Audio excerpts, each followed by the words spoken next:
আপনার অন্তরে যা আছে, আপনারা যে বাধ্য করে তার কথা বইলে দেন না। আপনারা কি করবে বলেন? আপনারা খুন করবে? আপনি প্রায় 80 বছর বাঁচছেন, আর কয় বছরই বা বাঁচবেন? আপনি কি খাবেন, কি বাঁচবেন? আপনি বরং যদি আপনার আর্মি মেরে ফেলে, আপনারা যদি ভারতীয় আধিপত্যবাদ গুলি করে, আপনাকে যদি হত্যা করা হয়, কিন্তু সেই রক্তের বিনিময়ে যদি আপনি শহীদদের রক্তের বিনিময়ে নতুন বাংলাদেশ গড়ে যেতে পারেন, আগামী 1000 বছর বাংলাদেশের মানুষ নামাজে প্রার্থনায় আপনার জন্য শুধু দোয়া করবে। ঠিক। বুড়ো মানুষটা থেকে শুরু করে শিশু আপনার বক্তৃতা শুনে মাননীয় উপদেষ্টা কতক্ষণ জানেন? যতক্ষণ আপনি জুলাইয়ের জবানে কথা বলেন।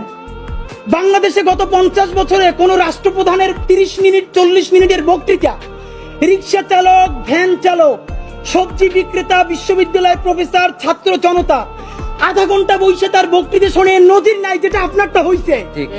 এটা কিন্তু আপনার চেহারা দেখে না। আপনি রাজনৈতিক দল করছিলেন, ফেরও করছেন, কিন্তু এইবার যে আপনার এই বাংলাদেশের পক্ষে হৃদয় নিংড়ে ভালোবাসা, আপনি যখন বক্তৃতা করেন আপনি আর্টিফিশিয়াল কিছু বলেন না, কিন্তু আপনি যখন ঘোষণাপত্র বললেন আপনার চেহারায় আর্টিফিশিয়াল ছাপ।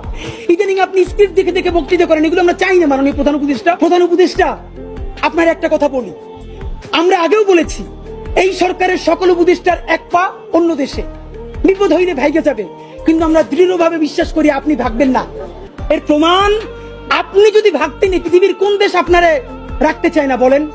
তাহলে হাসিনার আমলেও 10 তলা বিল্ডিং বাইয়া আপনার আদালতে হাজিরে আপনি দিতে আসতেন না। ঠিক।